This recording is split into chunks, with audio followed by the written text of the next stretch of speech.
if the partnerships weren't required, it would seem like an area where there could be some penalizing just for not, not having that. So, but I think that to your point, like, why include it if it's something you're asking them to include or saying we want you to include this.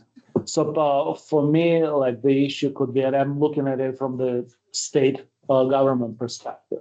We very much would have great collaboration with UNR, UNLV on various training programs. But we can provide a letter of support, but we cannot commit resources because our resources are allocated by the legislature. I cannot, as a state medical director, say, well, we're committed to be or collaborating with you because I have no idea what the governor or the legislature will decide as part of the budget of what our operations are going to be. We, in theory, support everything that they're planning to doing, but we don't have the mandate to commit any resources unless those were authorized by the legislative branch or the executive branch. Yeah, I mean, I guess it just says in the prioritization of the iteration of the RFA said, applicants are required to submit letters of commitment from partner, university board of regents, or other participating entity. And so, as to the extent that they're required elements, and I mean, I don't really know how else you would parse it. I guess I just don't know. So I would, in my mind, and we have provided similar letters throughout the past, but it was clarified that we were more focusing on supporting the program without committing a promise of commitment of resources. So that's where maybe the name, how it says. So you would like to see the name of letters of commitment changed to like letters of support, letters of commitment or support. To me, like from the state government perspective, yes. I don't know how the counties would look at it because they also have their budgets, and the budgets may not be decided that far in advance for the time when the program becomes fully operational. So I'm just opening it up for discussion.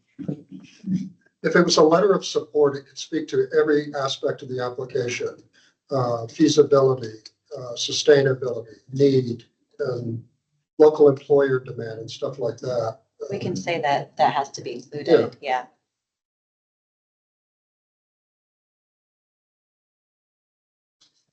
Okay.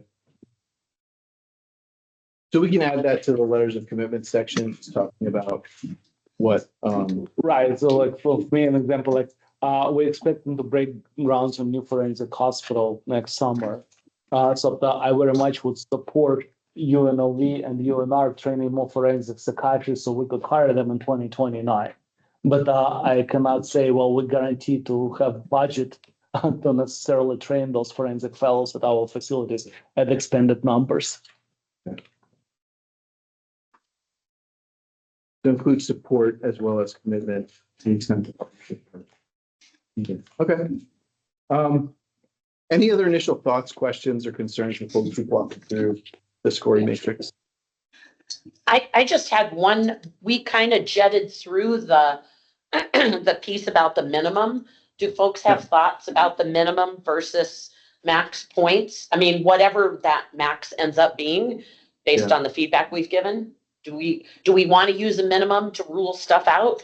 I guess the thing that worries me is, so then we're going to get a reasonable thing, that a reasonable offer. My worry is we're going to get a program that we need that maybe didn't have all the I's dotted and T's crossed, and it's 76 points, and then we have to throw it out. So that was my devil's advocate when I saw that. I'm like, oh, darn. You're not wrong about that. I think that's something I'm interested in hear what other folks have to say about it. Shouldn't zero be the? It could be, but I mean, slow at math. I know, but they're trying to help us rule some stuff out, kind of in a, so maybe it's 50 points or something. I don't know. I don't know the right number, or if we should use this. Yeah, we have so many guaranteed points just for data elements strictly being present. That I think that minimum is actually a lot higher than we think. And I think that's the danger of grading things based on just data points being available, is it very much compresses the grading scale. And that was to my comment earlier. I got you. lumper splitters, like, there's no right or wrong answer, but I think that minimum's higher than you think. Okay. That's fair. Yeah, for me, it is more of a bare minimum standard that the program needs to meet on a particular category, not as a total score. Because again, like going back to sustainability, like if the program is not sustainable, I don't care how everything else looks like. Like if they can't function beyond the initial year or two of operations, is it really worth awarding them the money? That's an excellent point. Can you single out certain elements that are mandatory to be, a 1 or a 2 or above or something like that? Like, Yeah, so I wish I had it. like feasibility and sustainability come to mind? So the way that I think I came about it, if I could just think through it out loud, I think the way I came about it was, we'll take the needs assessment as an example. The needs assessment is Or needs assessment? needs assessment is on page, where are you, needs assessment? I'm sorry. Needs assessment is on page 4. So there are 1, 2, 3, 4, 5, 6 elements to the needs assessment. Gotcha. For the program minimum, we met under the needs assessment. There are 9. Yeah. So full coverage there, 18 points. You get all 3s on all 6 of the elements, right? No, sorry, not 6. 3, 2, 4, 5, 6. All right. So if you got, I think it's if you get I can't, honestly, I can't remember. I'm gonna mess it up if I try. But there was some logic behind the 9 and giving you like the ability to get, half points on some of them. Yeah. 1s on some of the minimum and 2s on others as a consideration. But I just can't remember off the top of my head. Apologize for that, guys.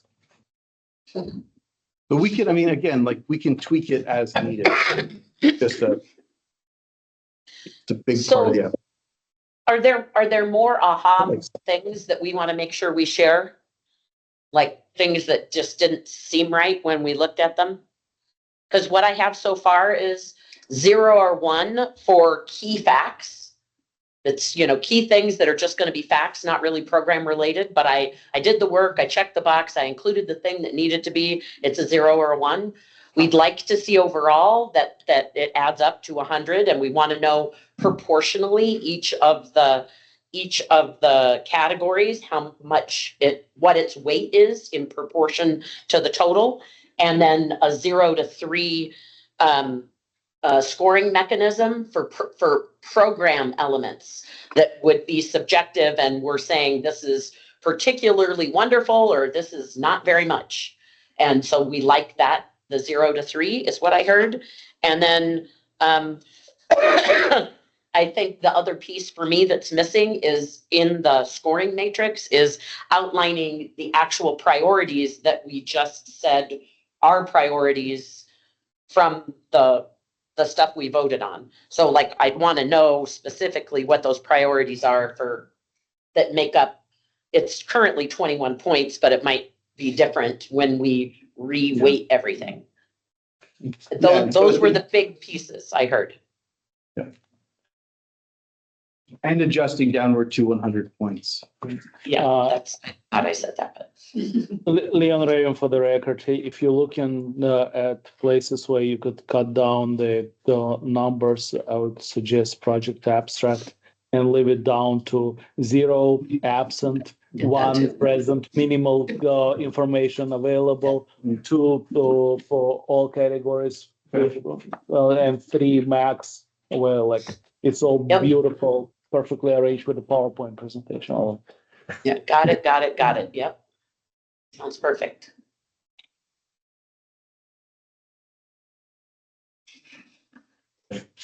Is there any other feedback we want to give on the scoring?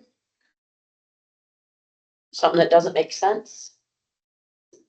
Leon Raven, again, for the record, but if the group would entertain having bonus points for something above and beyond, just discuss how much of that would be awarded, like 5 or 10, whatever. Let me see. So Wouldn't that overlap with priority areas? Yeah. Categories. Well, So- that would be like something that we thought of. What if there is something that we as a group didn't think of, but in hindsight, they say, oh, that's really cool, that's really important. Yeah. And Yeah, Stacy. give extra 5 points for that. Dr. Raven, I appreciate that, but I will be honest, that sets us up for litigation and all kinds of issues at the state level. And it creates a opportunity for unfairness in the process. So I think if we have priorities, we need to focus on them now and be clear about them. So we can defend the awards that we give. So if it's okay, I'd prefer that we not do that. Okay. Point taken, thank you. I appreciate the sentiment though, but I don't want to have to defend it over and over and over and explain why some random idea became more important than our priorities in the beginning. Yeah. Well, and hopefully the 3s that we would Yeah. award it Yeah. would give it credit that it Exactly. would be awarded. Yeah. Because it'll get It's clear. 3s instead of I 2s. just want to be careful. Is there any, I mean, I think the point about the minimums earlier is well taken with regard to like essentially weeding out otherwise really good applications. And so would you want to make the minimum something that was like triggered if you got a certain number of applicants or, if you had a certain number of applications that didn't, because I think what you don't want is to be in a situation where you have a bunch of applications, you've got, up to $3 million per awardee that you want to grant, and you've only got 2 applications that were scored above 77, for example. And so is it something you want to make less hard and fast in terms of saying along the lines of the committee will consider, quality applications that fall within this range and create a range of scores rather than a minimum. I don't know. Yeah, that could be. I think once you redo and rebalance these and they equal 100, if we decide we want to do a minimum, we can look and see if that makes sense. But I hear what you're saying. We certainly wouldn't want to be in a position. I mean, there is at some point no-go things like sustainability. If for some reason there was 0 in sustainability, we wouldn't want to move that project forward, and we probably want to highlight that. That'd be a fail. Yeah, and so there'd be that piece, but I think we want to make it flexible enough that we have the opportunity to award programs that will actually be implemented and have outcomes. And I'm not sure that 77 will. What if we don't have a minimum total, but we have minimums in the categories like sustainability that are important? Right. We're overthinking this. Thank you. I mean, I've had HRSA grants where I've gotten a score of 98 that didn't get funded because there was a bunch of competitive applications. And I've gotten funded with a 90 because there weren't a bunch. And you don't fund. People just draw the line. Well, you don't fund a 50, but you leave it up to the discretion of. The group. Yeah. So. Yeah. So you think the minimum's not a good idea? I don't know what it serves. Okay. You're going to get good applications. I think. Hardly optimistic. There's going to be really good applications for this. Me too. Can I ask a procedural question for those applications? If, let's say, an application comes and the sustainability is really not well defined, do we as a council, can we contact them and say, though we notice that this piece is missing or not well defined? No. Yeah, we Okay. can't contact anybody. No. I thought so, but I wanted to clarify. I just want to be, I'm going to call that one. Yeah, we don't want to do that. We want to make sure this has got integrity and careful, and I think we just stay, if people mess up, they mess up. I mean, it's just the way it goes. We do our, it's just reality. So the question that I have around sustainability is, and I'd be interested in Stacy and anybody's thoughts. I think the hard part is we are talking about programs for the most part that will be, these are beyond people's caps. That's the only way that they're going to be considered for funding, right? We're talking about a limited amount of grant dollars. So it's going to be for some period of time, startup funds and maybe 2 years of operations. That's going to be what's going to be acceptable in the proposal. And so then sustainability, what is it that someone could say that would be more meaningful other than we'll work with the state on opportunities to get federally matched funds in your GME program? I mean, like what Private else? donations, So private- foundation so money. Private We're gonna donation. open, there are lots of, I'll be honest, we're gonna be looking for creative solutions, because when you Yeah, yeah. start looking at the state dollars, it's. Yeah, of course it is. Yeah, so I So- think Medicaid is all, obviously one that's helpful, Uh-huh. but private foundation work, opportunities with the Mhm. federal government, grants Yeah. that they think. Taking it out of your own operations, a Yes. commitment to take it out of your own Yes, operations. Those types of things, yeah. So, okay, Yeah. because I feel like that, Maybe we need a checklist to see if they want to check those things, and then they can explain other things. yep, yeah. Yeah, I like the idea of these might be the options that you'd put in there so Yeah. people aren't like swimming in the dark. Yeah, maybe we should do that. Andrew, do you want to help us put that together, and then we can bring it back to this group next time? Yes. Yeah. Yeah. Sure. Okay, I like that, Chris. Because I worry that I know. there isn't an obvious alternative. Yeah. They're all going to be painful. They're all going to be painful. All right. So is the request then to just build out additional like sustainability options that they can point to in terms of their applications themselves, and like having options that would, just kind of flushing out, like what are the options for sustainability long term for individuals that receive funding through these grants? Yeah, Okay. and we might Yep. have a list to include, and then we might have check boxes, and then ask them to describe any additional detail. Mhm. Just, And I would point out that having the VA and military positions, the reason I think Allison brought up prioritization was because of the sustainability inherent in those federally funded positions. So Yep. that might better fit here, I guess, is what I was saying. Yeah. Yeah. No, that's a good point. Very good. All right, we have officially 10 minutes left. Are we, any other thoughts on the scoring matrix?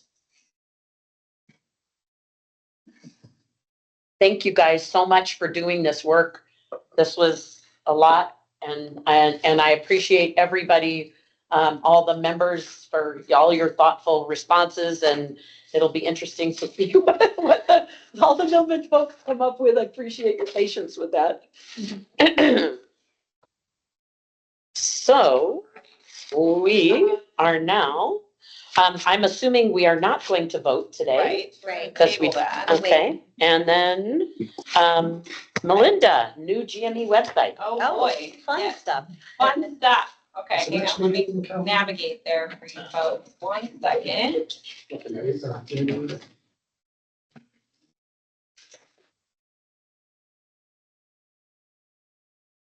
All right.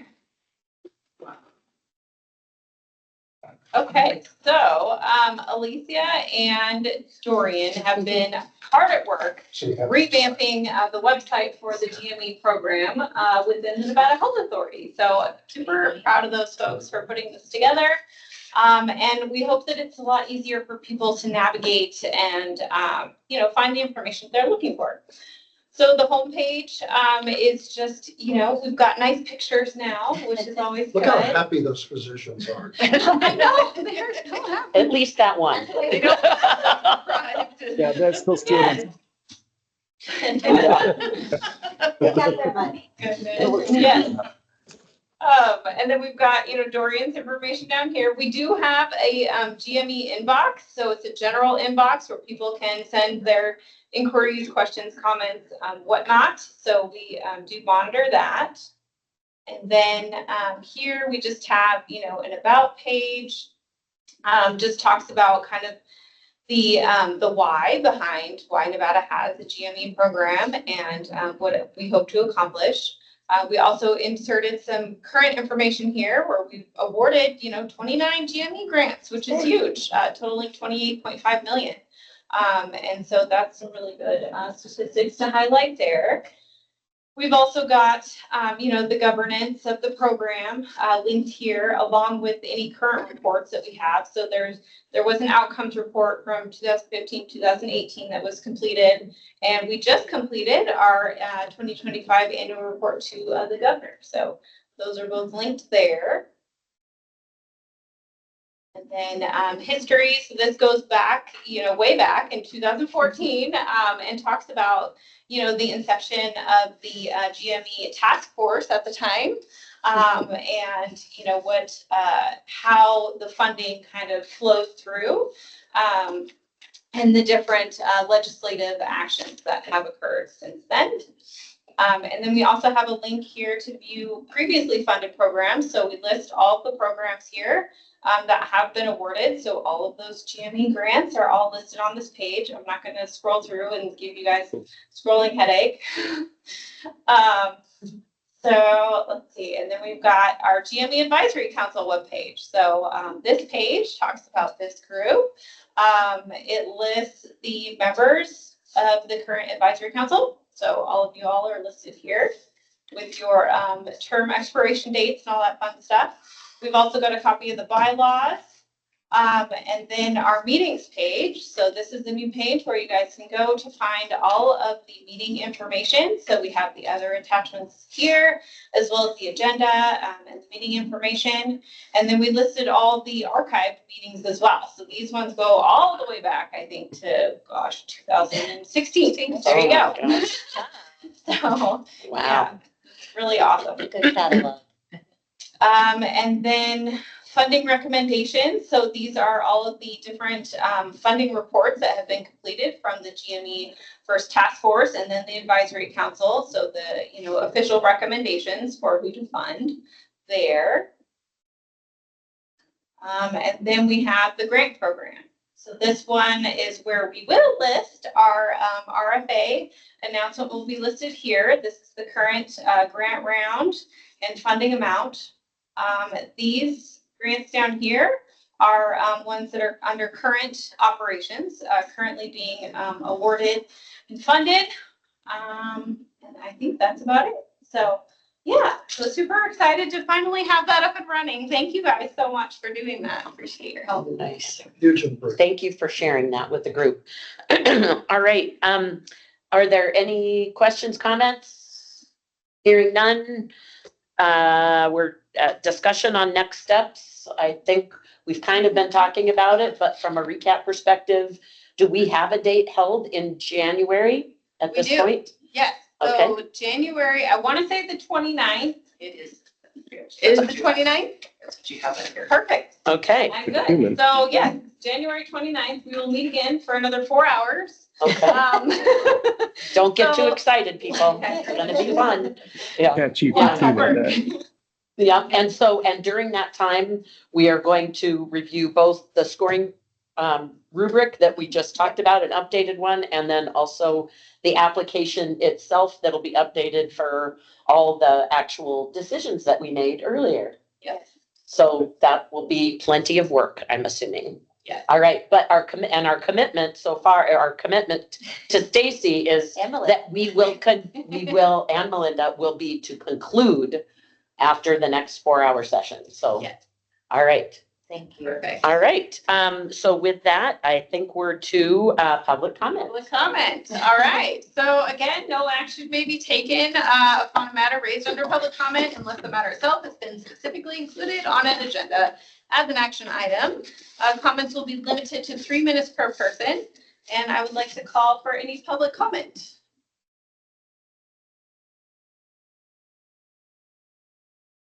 All right, seeing none, we'll move on to the last agenda item. Okay, we are adjourned. Thank you, everybody, for your time. I appreciate it. Thank you. Can All I right. ask a question that is not for Pablo, but on our website? what, you probably cannot see, but what is the X-ray of this person holds in her hand? The X-ray? I don't know, your guess is better than ours. It's like an impossible X-ray. Is it a It's- xenomorph? it's a- Is it like That's a funny. It's a awesome? fake, it's a fake image. generated. Yes. Oh, AI attack. Yes. We Okay, have guys. several physicians who are totally clueless. I guess I have a problem with number. All of right, digits, everybody. so- Thank you so much. bye guys. Bye-bye. Yeah, I think verbalize. Awesome.